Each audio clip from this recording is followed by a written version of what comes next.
আসসালামু আলাইকুম। Walton smart fridge presents world cup চিলিংয়ে সকলকে আমন্ত্রণ। কার্লো আনচেলত্তি প্রেস কনফারেন্সে একটা কথা বলেছেন, নেইমার 90 মিনিটস খেলার জন্য ফিট এবং তিনি ভিনিসিয়াস জুনিয়রের সঙ্গে খেলবেন। এখন সত্যি কথা বলতে এটা কার্লো আনচেলত্তি বলেছেন প্রেস কনফারেন্সে, কিন্তু আসলে সত্যিকারের অর্থে নরওয়ের সঙ্গে ইম্পর্টেন্ট ম্যাচটাতে নেইমারকে দিয়ে স্টার্ট করাবেন কিনা সেটা একটা প্রশ্নের জায়গা হতে পারে। আবার এমনও হতে পারে এটা কিন্তু কোচদের একটা ট্যাকটিক্সও থাকে যে প্রেস কনফারেন্সে এরকম কিছু একটা বললাম, অপোনেন্ট নেইমারকে নিয়ে প্ল্যান করতে থাকবে, বাট ম্যাচে গিয়ে একটা সারপ্রাইজ চলে আসবে, সেরকমও কিন্তু ব্যাপারটা হতে পারে। রাফিনিয়াকে নিয়ে অনেক কথা হচ্ছিল, বাট রাফিনিয়া তো টিমের সঙ্গে প্র্যাকটিসে ফিরেছেন, সেটাও আমরা জানি।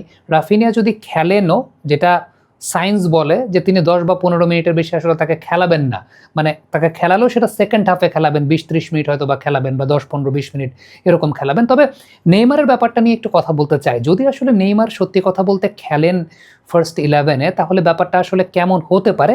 আমার কাছে এটা ব্যক্তিগতভাবে মনে হয়, নেইমার যদি ফার্স্ট 11-এ খেলেন তাহলে তিনি ওই সেন্ট্রাল অ্যাটাকিং মিডফিল্ড পজিশনটাতেই তাকে আসলে খেলাবেন, বা যেটাকে আমরা সিএএম পজিশনটা বলছি। সেক্ষেত্রে হয়তো বা ওই ক্রিসমাস ট্রি শেপে ব্রাজিল খেলতে পারে। ক্রিসমাস ট্রি শেপটা 4-2-3-1 যে শেপটা আমরা বলছি, সেরকম একটা শেপে খেলতে পারে, যে জায়গাটাতে হয়তো বা এরকম হবে যে দুই হোল্ডিং মিডফিল্ডার কিংবা দুই পিভট মিডফিল্ডার আছেন, তাদের ওপরে 3 জন চলে যাবেন এবং সেই 3 জনের মধ্যে মাঝখানের জায়গাটাতে নেইমার থাকবেন, বাম পাশে ভিনি থাকবেন, ডান পাশে রায়ান থাকবেন, ম্যাথিউস কুনিয়া উপরের দিকে থাকবেন। এবং আমরা জানি যে ম্যাথিউস কুনিয়া কিন্তু নিচের দিকেও আসলে ডিফেন্সিভ প্লের কাজটা তিনি করেন। সো ওই ক্রিসমাস ট্রি টাইপের একটা শেপে হয়তো বা নেইমার যদি খেলেন তাহলে হলেও হতে পারে, বাট এটার সম্ভাবনাটা আসলে খুব ক্ষীণ। আপনি যদি সব জায়গাতে ব্রাজিলের ফরমেশনটা লক্ষ্য করে দেখেন, তাহলে যেই ফরমেশনটা বেসিক দেওয়া হচ্ছে সেখানে মার্টিনেল্লিকে সেই জায়গাটা রাখা হচ্ছে।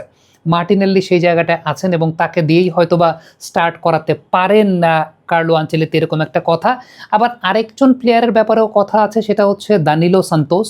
দানিলো সান্তোস আমরা কিন্তু এর আগের দিন একটা ভিডিওতে আপনাদেরকে দেখিয়েছিলাম যে দানিলো সান্তোসের কিন্তু অফেন্সিভ ডিফেন্সিভ দুই ধরনের প্লে আছে। তিনি ক্রিয়েটিভ পাসিংটা করতে পারেন বেশ ভালো, এবং ভিনি জুনিয়রকে কমপ্লিমেন্ট করার ক্ষেত্রে ওই জায়গাটাতে ভালো হেল্প তিনি করলেও করতে পারেন, বাট আবার অনেক ভুলও করেন, অনেক মিস্টেকও করে ফেলেন। দেখা যায় যে ফিজিক্যাল ফুটবল খেলতে গিয়ে অনেক সময় অনেক জায়গাতে ফাউল করে বসেন, যেগুলো খুব ডেঞ্জারাস প্লের জায়গা হয়। তবে আমার কাছে কেন যেন ব্যক্তিগতভাবে একটা বিষয় মনে হয় যে সব কিছু তো একটা বলা হচ্ছে যে মার্টিনেল্লি ওই জায়গাটায় খেলবেন না, কিংবা অনেকে বলছেন যে হয়তো বা দানিলো সান্তোসকে খেলানো হতে পারে। হোয়াট এভার ইট ইজ, আমার কাছে এই ম্যাচটাতে এডারসনের ভূমিকাটা অনেক গুরুত্বপূর্ণ মনে হয়। এডারসনকে ব্রাজিল এখন কোথায় খেলাবে? সেক্ষেত্রে ব্রুনো গিমারেসকে একটু উপরের দিকে উঠিয়ে ম্যাথিউস কুনিয়া হয়তোবা সিএম বা একদম অ্যাটাকিং মিডফিল্ডার নাম্বার 10 পজিশনে খেলে ভিনি জুনিয়রকে একদম সামনে রাখাটা, সেটাও করতে পারেন কার্লো আনচেলত্তি। সেরকম একটা ফরমেশনও যেতে পারে ব্রাজিল হয়তোবা।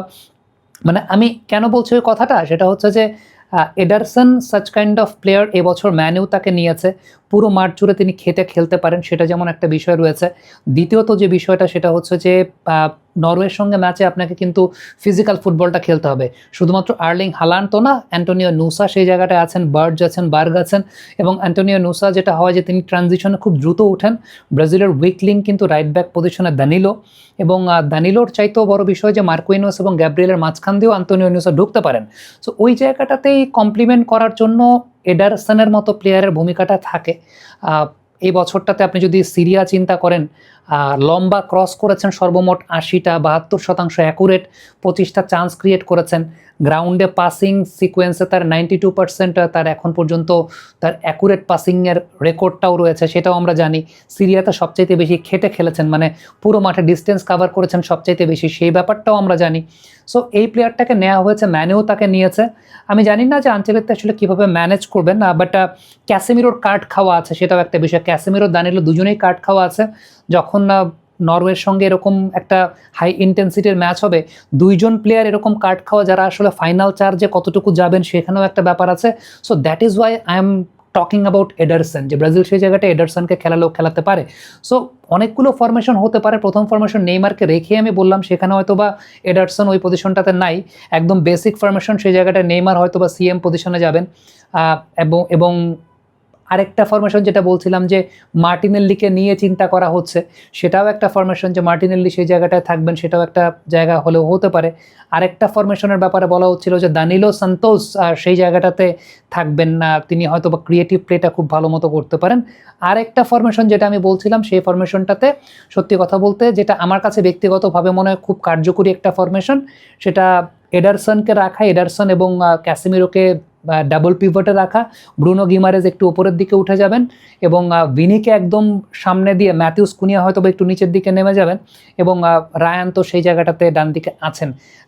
এইটা আমার কাছে মনে হয় যে এরকম একটা জায়গায় গেলেও যেতে পারে হয়তো বা ব্রাজিল আজকে হয়তো বা একটা পরিবর্তনের জায়গাটা করতে পারে। তবে সেক্ষেত্রে যদি এইভাবে বিষয়টা হয়, সেক্ষেত্রে কিন্তু বাম পাশ দিয়ে তাদের লেফট ফুল ব্যাকের ভূমিকাটা অনেক বেশি মাত্রায় গুরুত্বপূর্ণ হয়ে দাঁড়াবে। ভিনিকে যদি একটা আলটিমেটলি পজিশন দিয়ে দেওয়া হয়, যেটা আসলে রোনাল্ডোকে একটা সময় দিতেন ওই পজিশনটা কার্লো আনচেলত্তি, সো সেইটা থাকলে বা সেইটা করলে হয়তো বা আপনি এডারসনকে সেই জায়গাটাতে সুযোগ দিতে পারেন বা এডারসনকে আপনি সেই জায়গাটাতে হয়তো বা ইউজ করতে পারেন। I am not sure, but Ancelotti definitely he will trying to find some wedge. তবে নেইমার যদি 90 মিনিটস খেলতে পারেন, আমার মনে হয় যে that is going to be very fantastic, very very fantastic. Comment বক্সে আপনাদের মন্তব্য মতামত জানতে চাই, লিখে পাঠাবেন।